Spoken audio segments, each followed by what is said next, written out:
Assalamualaikum warahmatullahi wabarakatuh.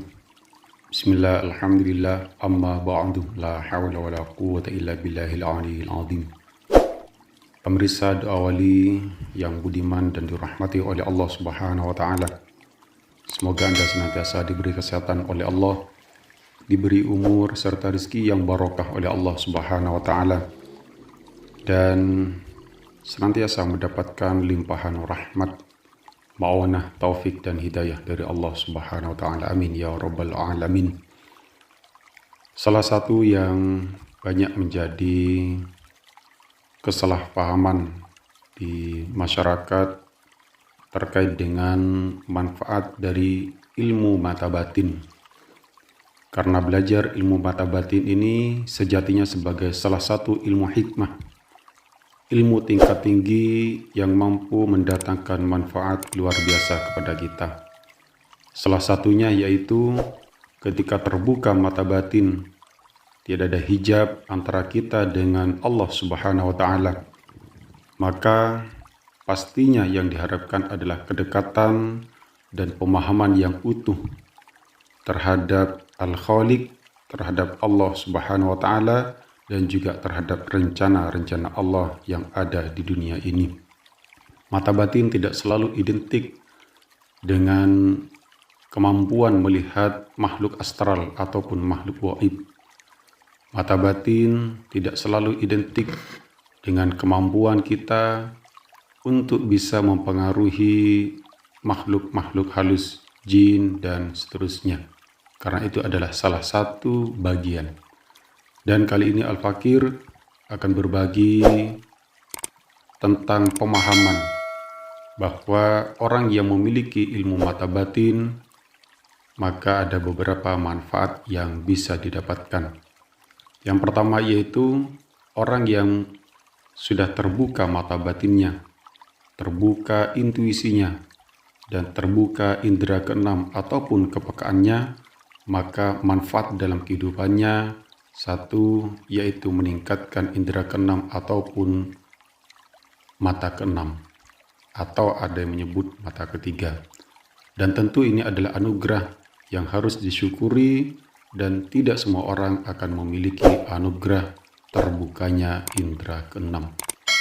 Yang kedua yaitu orang yang sudah terbuka mata batinnya akan mampu memahami jalan pikiran orang lain dengan baik, mampu memahami isi hati orang lain, bahkan sebelum dia menceritakan terhadap kita. Dan ini adalah salah satu manfaat ketika mata batin kita sudah terbuka.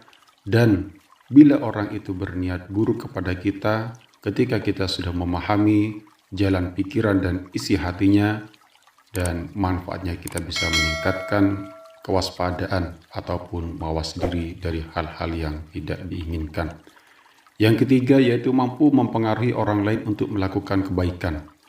Karena orang yang sudah terbuka mata batinnya punya energi positif, punya energi yang luar biasa, dan energi tersebut bila dimanfaatkan dengan baik, maka akan bisa menggerakkan energi-energi yang ada di sekitarnya.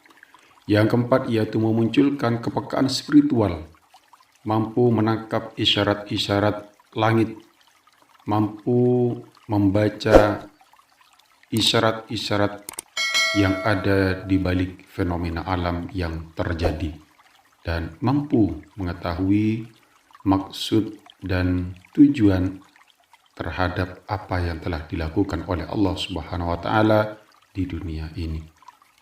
Berikutnya, meningkatkan kemampuan analisis guna memprediksi kemungkinan yang baik di masa yang akan datang ataupun hal-hal yang tidak baik di masa yang akan datang. Dan kemampuan seperti ini tentu jarang dimiliki oleh semua orang. Bisa melihat, bisa memprediksi, bisa menganalisis hal-hal yang terjadi.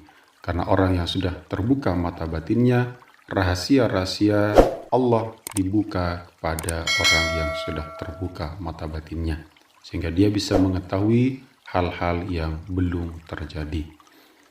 Berikutnya yaitu mampu membuat keputusan dengan arif dan bijaksana, dan tentu mendatangkan manfaat, kebaikan, ataupun keberuntungan. Karena kepekaan intuisi, kepekaan batin, dan terbukanya hati, tentu ini sudah bisa memprediksi mana yang baik dan mana yang tidak baik.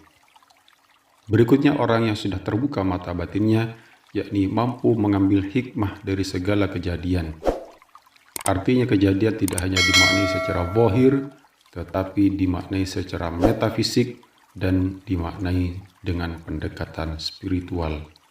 Berikutnya yaitu mampu menerjemahkan isyarat-isyarat alam, mampu memahami apa yang sudah dikerjakan oleh Allah, apa tujuannya, dan apa kebaikannya untuk kita. Karena orang yang sudah terbuka mata batinnya tentu akan berusaha melihat qada dan qadar Allah, ketentuan-ketentuan dari Allah, dari sudut pandang Allah, bukan dari sudut pandang keinginan kita. Dan berikutnya, mampu menangkap serta memahami isyarat dan petunjuk dari Allah Subhanahu wa Ta'ala. Bukan hanya mampu menafsirkan ataupun menerjemahkan, tetapi juga memahami dengan sepenuhnya apa yang menjadi petunjuk dari Allah Subhanahu wa Ta'ala yang ada di alam semesta ini. Dan paling akhir, orang yang sudah terbuka mata batinnya akan memiliki manfaat, mampu memprediksi masa depan melalui perbandingan dengan pengalaman di masa yang sudah dilewati atau masa lalu. Demikian, mudah-mudahan kita bisa terus mengasah, melatih, meridhoi mata batin kita, kepekaan kita, intuisi kita, sehingga manfaat-manfaat tersebut bisa kita raih. Amin ya rabbal alamin. Assalamualaikum warahmatullahi wabarakatuh.